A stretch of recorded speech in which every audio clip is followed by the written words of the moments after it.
Hi Internet, it's Leela, and if you follow me on Twitter, you know that this is going to be a rant about the wonderful bloggery mess that is over at Comics The Gathering.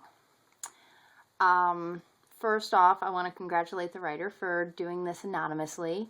Super brave of you. I mean, it's a big risk you're taking.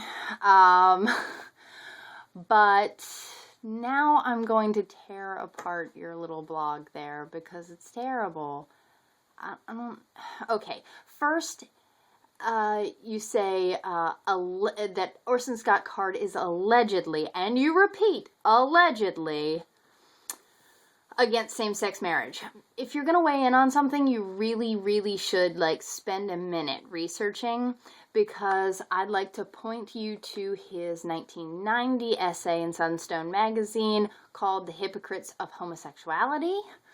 Another essay in 2004 called Homosexual Marriage and Civilization, and basically where he says that if you're not reproducing, you are just you're the cause of civilization falling apart. That's for the Rhinoceros Times, and he has a continued affiliation with an anti-gay marriage group. So, yeah, there you go. Okay, so we've gotten that allegedly out of the way, all right? And let's keep going, shall we? Yes. All right. Now you say you're for same-sex marriage, and he has but Orson Scott Card has strong personal opinions, but you just said it was allegedly, so, I mean, you're not being honest, but whatever. Then you say that that the comic book store owner who does not want to carry Orson Scott Card's products needs to start thinking as a businessman selling his product.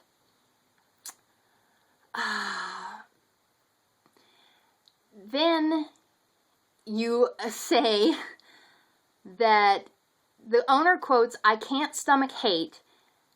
He has no problem selling comics like Crossed and Ferals, which display horrific images of extreme gore, blood, and mutilation, and even sells and rents hentai DVDs with tentacled monsters raping cartoon women."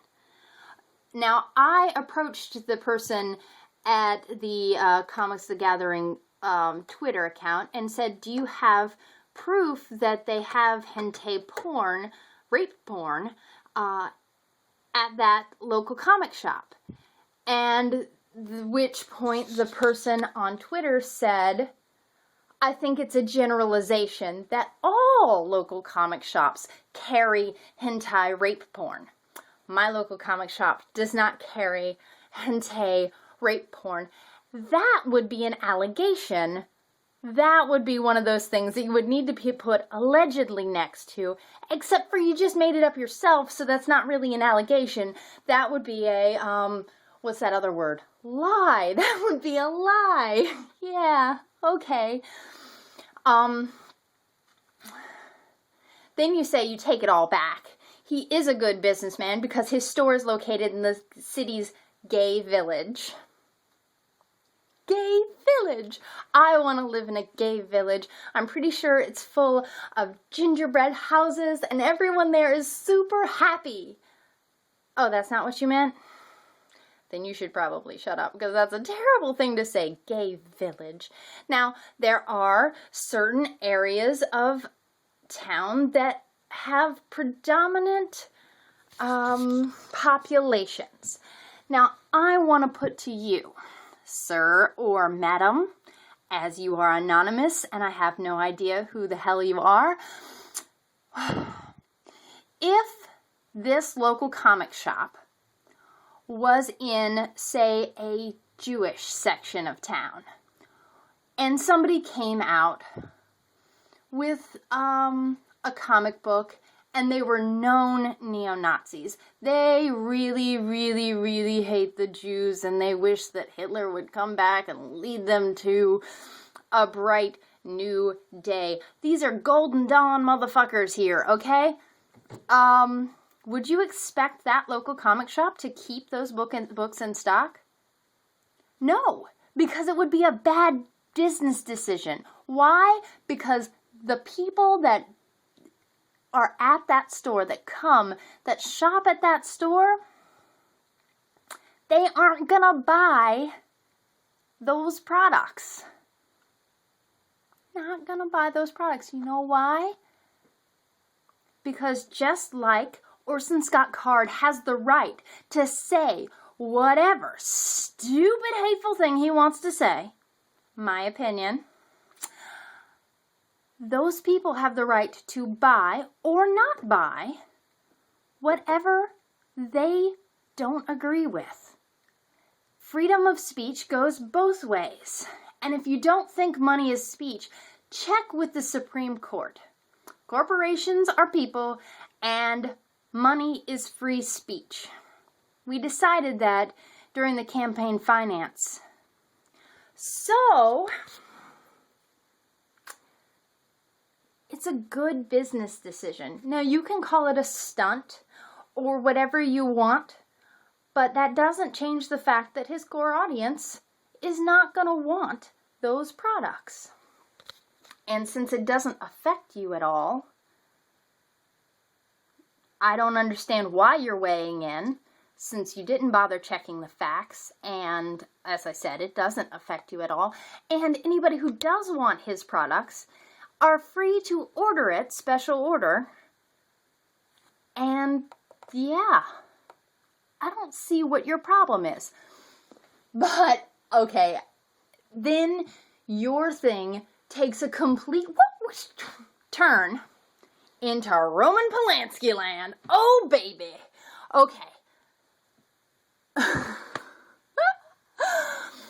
You love Roman Polanski movies. And back in the 70s, he was involved in some controversy that he allegedly, again you use that word, raped a teenage girl at Jack Nicholson's house. And then you say he pleaded guilty, the word is pled, and left the country. Yeah, he pled guilty, so that means that it's not an allegedly anymore. Again, the word allegedly means without proof, okay? Allegedly. Write on a little card, look at it a couple of times a day, I'm sure you'll get it, okay? He pled guilty to having sex with a 13-year-old girl. That is illegal in the United States. And then he ran away to a different country so that he didn't have to pay the price for fucking a 13-year-old girl. I don't care how mature she was. I don't. She was 13. Gross. So, basically, this blog post sets you up as a gay-hating, pedophile-loving person who doesn't understand logic.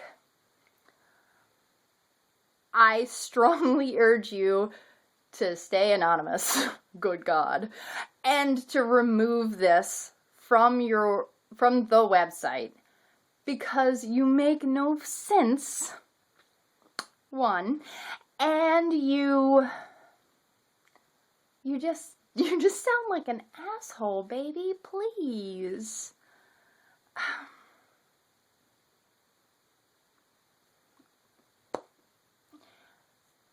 The fact of the matter is that talent does not excuse terrible behavior.